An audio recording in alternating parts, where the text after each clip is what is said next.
Ministro, las cifras son buenas, los datos son buenos.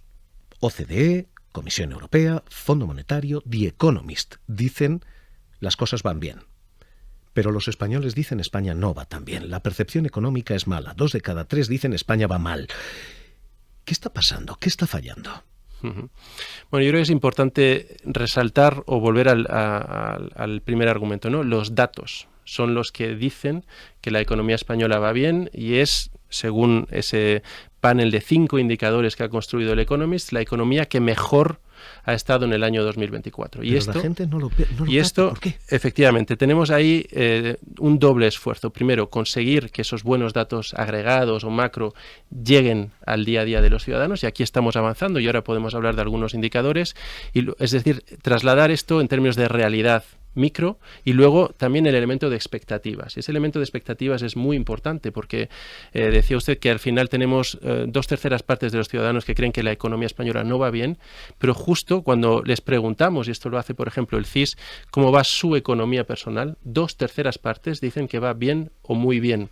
Y aquí hay una ligera disonancia, ¿no?, entre cómo yo valoro mi economía o cómo valoro mi situación personal. No es una ligera, es una terrible. Donde... Pero, ¿y por qué? ¿Por qué está pasando esto? ¿Qué están ustedes haciendo mal? ¿Por qué no cala esta percepción? Bueno, de nuevo, yo creo que hay un elemento relacionado con la formación de expectativas que tiene que ver también con la transmisión de las noticias y con la transmisión de la narrativa, ¿no? Que seamos capaces de hacer que este impulso, que estas buenas noticias, que estos buenos datos le lleguen a los ciudadanos en su día a día, que ellos sean conscientes y sientan también un punto de orgullo en cómo se está comportando la economía española, y más teniendo en cuenta, como decíamos antes, que lo estamos haciendo en un contexto donde se está desacelerando la economía de nuestros principals socios.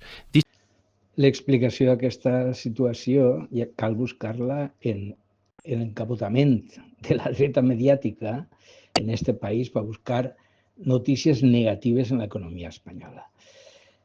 Cosa que ho té bastant difícil, com veurem, anirem veient. Així sí que podem veure que en l'any 2022 és de veres que el dèficit augmenta un 4,8%, el qual suposa que el deute respecte al PIB arriba al 113%, però cal tenir en compte que havíem acabat d'eixir de la crisi econòmica provocada per la pandèmia. Sin embargo, en 2011, quan Zapatero deixa el govern, el deute total, teniu ahí, 735 milions, però el relatiu que s'interessa, que és el que interessa respecte al PIB, està en el 68,5%.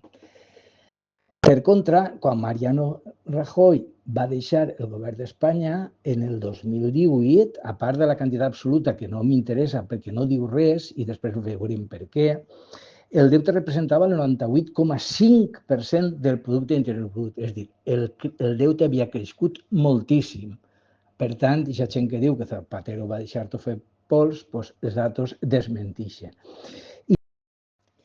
I si agarrem a Estats Units com a referent, en l'any actual, olvidem-nos de la xifra absoluta, el PIB, el dèficit públic ha pujat a un 6,4% del producte interior brut, mentre alcança el 122% del producte interior brut, el deute que té als Estats Units, molt per damunt del 105% que té en aquests moments Espanya. A tot només això anem a anar afonant en aquesta situació. Pel que respecta al creixement del deute públic, podem veure així com Espanya està al costat pegadet a França, que de fet ara França té més deute públic que Espanya, tant en percentatge de PIB, per supost, absoluta no, absoluta també perquè són més grans i una potència econòmica més gran, però fixeu-vos que les diferències són mínimes i estem tots més o menys. I l'evolució de la corba va seguint pràcticament la mateixa en tots els països. De fet, cal veure així com en realitat tots els països del món, pràcticament tots, tenen deute públic, tots estan endeutats. Quan més verd, menys endeutats, quan més roig, més endeutats. Vegeu els Estats Units, per exemple, quan destaca en el seu endeutament, o el sud-est asiàtic. si doneu-vos compte així com va creixent el deute públic dels Estats Units, però va sempre més o menys paral·lel al creixement del producte interior brut, és a dir, al creixement de l'economia del país.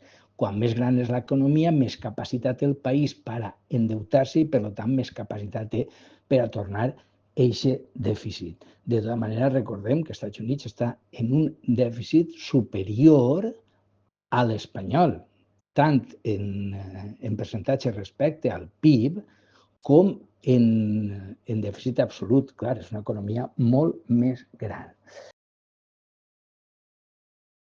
I així, per exemple, vegeu a Noruega, que seria un cas atípic, i ahir vegeu l'evolució del deute respecte al PIB en Noruega. Si us doneu compte, una vegada se descobreix els pous de petroli en el Mar del Nord, té un superàvit constant, el seu dèficit públic apenas en el 2020 per la pandèmia se veu un poquet tocaet, però sempre està per dalt, perquè, clar, no necessita endeutar-se. Si mirem així, vegem ara una altra cosa molt significativa i molt dolenta, i és el tema del rescat a la banca. Així vegeu que la major part dels països han recuperat en gran part els diners que li se donaren o li se deixaren a la banca per rescatar-la quan la crisi financera.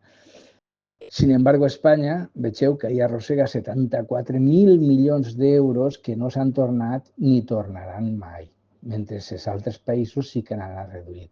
I això incrementa el deute públic, vulguem o no vulguem. És molt fàcil parlar de deute públic, però tingueu en compte que una gran part del deute, o la part més problemàtica del deute, és, sens dubte, el deute privat, tant de famílies com d'empreses.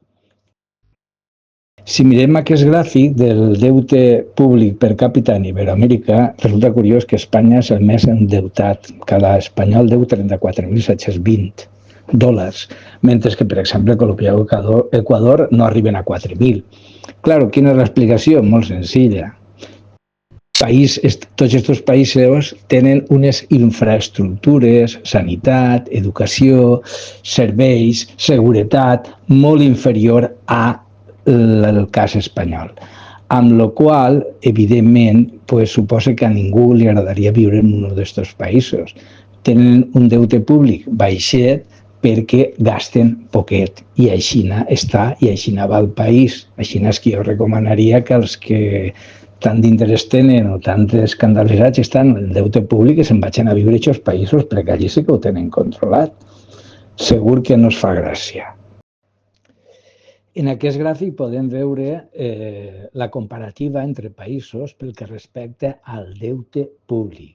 Però fixeu-vos, no caldria fixar-se, no hi hauria que fixar-se en el deute públic total. Això no es diu res, perquè quan un país més gran és, quan l'economia més gran és, per lògica més deute públic tindrà. Sin embargo, si ens fixem en el deute en percentatge respecte al PIB, respecte a l'economia del país, Espanya té un 105,10% de deute respecte al PIB, però si mireu, per exemple, Itàlia, 134, si mireu Estats Units, 118, que en aquests moments són 122.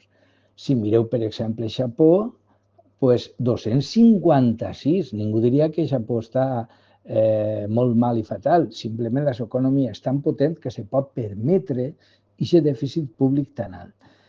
I així seguiríem trobant xifres més altes, per exemple, en Argentina, no cal ni que la comentem. Però quan anem al deute per càpita, el que deu cada espanyol, que diu un amic meu, així teniu, per exemple, Espanya 32.000 per persona, però és que Alemanya tampoc està molt lluny, 31.000 per persona, i Gran Bretanya està molt més endeutat, 46.000 per persona, o França 45.000 per persona, o Portugal, etc. Mireu el cas dels Estats Units, 90.000 euros per persona.